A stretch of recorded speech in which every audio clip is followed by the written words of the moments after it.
Nuestro periodista de Noticias RCN, Germán Duque, consultó a Iván Márquez, es integrante del secretariado de las FARC, sobre esa carta que ustedes han enviado al presidente Juan Manuel Santos. Yo quiero que escuche cuál fue la respuesta que entregó ese líder de las FARC frente a esa posición que han manifestado ustedes. Él ha dicho, palabras más, palabras menos, que niega que esas zonas de concentración vayan a convertirse en repúblicas independientes. Escuche usted, general. Yo creo que nosotros debemos dejar atrás el lenguaje que provocó precisamente esta última etapa de la guerra, que duró más o menos unos 53 años. Dijeron que Marquetalia era una república independiente. Bueno, general, ahí no son voces anónimas, es Iván Márquez el que está respondiendo a esta carta, que dicho sea de paso, pues es una carta dirigida al presidente Juan Manuel Santos, no a las FARC. Pero ¿qué puede decir usted frente a lo que plantea Iván Márquez en esa respuesta que nos entregó hace pocos minutos? Nada, porque yo no le he oído plantear nada ahí. Él dice que sencillamente es falso o puede llegar a ser infundada esa idea de que vayan a existir repúblicas independientes de las FARC en esas zonas transitorias. Bueno, esperemos que tenga la razón y esperemos que cumplan con su palabra. Nosotros simplemente, como generales retirados que somos, no estamos exigiendo nada, no estamos pidiendo asuntos personales, estamos expresando una preocupación, pero desde el punto de vista de la seguridad nacional. Lo nuestro no es mezquino, no es egoísta, no hace parte de nuestros intereses, eso hace parte de nuestra preocupación por la seguridad nacional. Sabemos que a mucha gente no le gusta, sabemos que mucha gente critica, eso lo sabemos, pero la intención de nosotros por la seguridad nacional es muy sólida y siempre que se presente la oportunidad estaremos expresándola. General Bonet, hay otro punto de la carta que estoy revisando en este momento también, y es esa preocupación que han venido expresando diferentes sectores en los últimos meses frente a la Jurisdicción Especial para la Paz. Ustedes vuelven a poner el dedo en la llaga y aseguran que la escogencia o las personas que van a escoger a esos magistrados de la Jurisdicción Especial para la Paz no le generan confianza a las fuerzas militares, a las Fuerzas Armadas de Colombia. ¿Por qué específicamente estos escogedores, si los queremos llamar así, no le generan confianza en este momento a ustedes?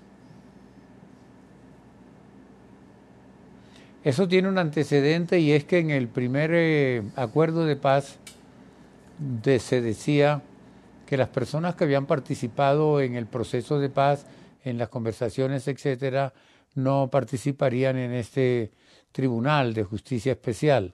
Pero con las reformas que hicieron en La Habana, después que se perdió el plebiscito, pues ellos aparecieron ahí. Entonces nosotros sí hemos leído, pero no porque hayamos hecho información de inteligencia. Hemos leído en la prensa y hemos leído en la prensa de los países donde son, que son personas que han tenido mucha afinidad con movimientos revolucionarios, etcétera, etcétera, y tememos que no puedan tener una actitud, digamos, imparcial hacia las personas que se sometan a esos procesos. General, usted fue un hombre que en su momento combatió a las FARC. Lo hizo al igual que los demás firmantes de esta carta. En este momento se ha dicho que una cifra cercana a los 6.900 hombres están en esas 26 zonas veredales transitorias de normalización. ¿Usted cree que allí está la totalidad de los integrantes de las FARC? ¿Cree que quizás, por ejemplo, esas milicias urbanas que en algún momento identificaban las mismas fuentes de inteligencia al interior de las Fuerzas Armadas también están en ese lugar? ¿O es un punto en mora que aún está por explicar las FARC? No están en ese lugar. Yo me imagino que las pueden dejar como una reserva porque he visto en la televisión unos reportajes muy largos y completos en Tumaco, en Catatumbo y otras regiones donde ellos tienen gran influencia y ejercen un control, digamos, agresivo contra la población. Y sabemos que el señor Romaña, por ejemplo, niega que tengan milicias, pero estas personas dicen que sí son milicias y precisamente los atentados urbanos que ellos cometieron fueron hechos precisamente por los milicianos. Ahora no sabemos si los van a concentrar o los van a dejar en las ciudades como una retaguardia. General, ¿y ustedes han expresado algún tipo de, digamos, han hecho algún tipo de llamamiento o han, de alguna manera, advertido sobre esta amenaza al gobierno nacional, teniendo en cuenta que pues prácticamente se hablan de estos 6.900, pero muchos se preguntan qué pasó con esas milicias, en qué momento se van a integrar a estas zonas transitorias o sencillamente ya son estos 6.900 y no hay más gente? Bueno, ya te dije, habíamos calculado desde hace unos 5 años que ellos tenían unos 8.000 hombres. Se han entregado bastantes, antes venían de unos 10.000. Precisamente el tema de los milicianos, ya te lo dije, yo creo que los van a dejar en las ciudades para que cumplan una función de una retaguardia estratégica o de pronto para que cumplan otro tipo de funciones armadas o de inteligencia o de logística o de vigilancia, etcétera, etcétera. Pero yo no creo que sea relevante que le digamos o no al gobierno, porque el gobierno es el dueño de la inteligencia.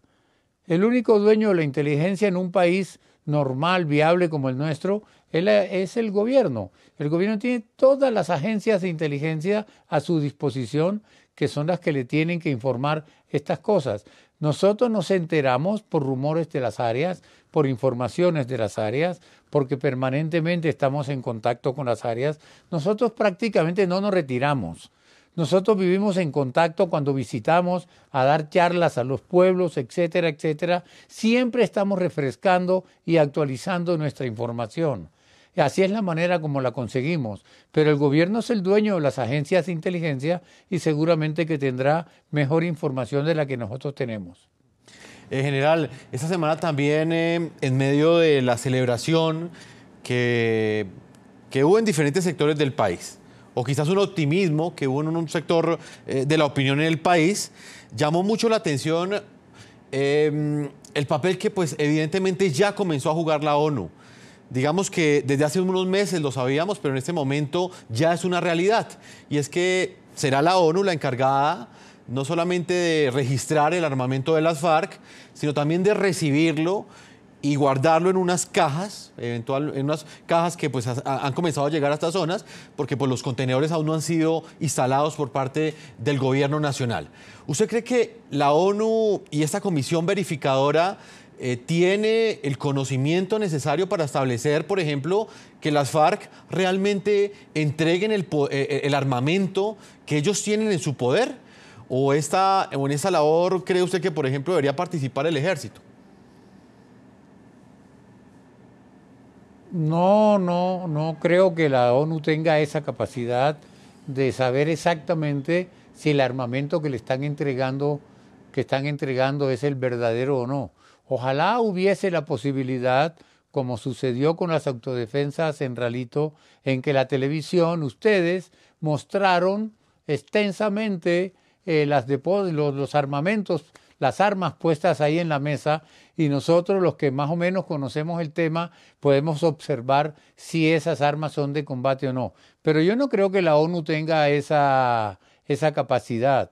Ahora, en cuanto a la eficiencia en la entrega de las armas, pues bueno, yo participé en un proceso de paz en el año 90, cuando el M-19 en Santo Domingo, y nosotros estuvimos ahí, etcétera, y recibimos las armas y las llevamos a incinerar, etcétera, etcétera.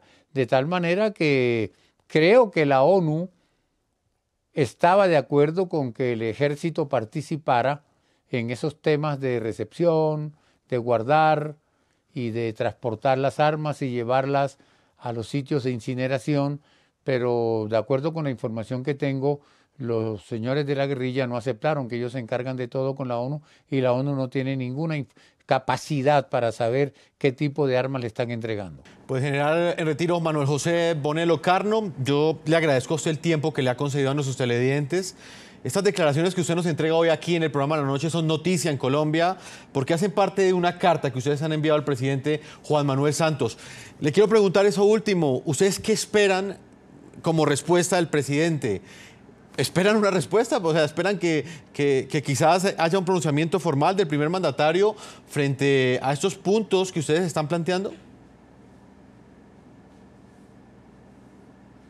Hay muchas opciones. Él es soberano, autónomo en decidir qué va a hacer con esa carta. Y hay muchas opciones. Una, ignorarla. Otra, recibir, digamos, a unos 2 o 3 personas, porque no es tampoco necesario que vayan a ir todos los firmantes, que reciba una comisión de 2 o 3 personas y les comunique cuál es su pensamiento con respecto a la carta. Y la otra sería otra posibilidad, que el señor presidente pues se refiera en público a la carta y diga cuáles las decisiones que van a tomar. Pero también está la posibilidad de que él en el Congreso, donde tiene la mayoría, también haga una intervención para que el Congreso piense de una vez en qué sentido va a votar. Son muchas las opciones. Nosotros ya entregamos la carta ha hecho un efecto gracias a ustedes, a los medios de comunicación, que durante el día de hoy le han dado una gran acogida, y yo creo que esto ya el presidente lo sabe y tendrá que tomar alguna determinación de acuerdo con las posibilidades, con los cursos de acción que acabo de enunciar. General Bonet, le agradezco el tiempo que usted le concedió al programa de la noche. Bueno, muchas gracias a ustedes.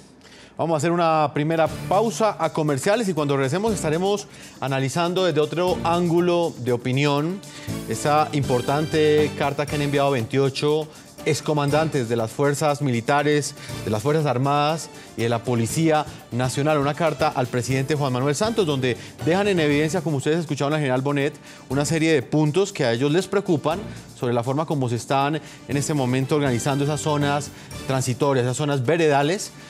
Ellos aseguran que pueden convertirse en repúblicas independientes de las FARC, así lo han dicho ellos. Vamos a hacer una primera pausa y cuando regresemos estaremos con el presidente del Congreso, es el senador Mauricio Liscano.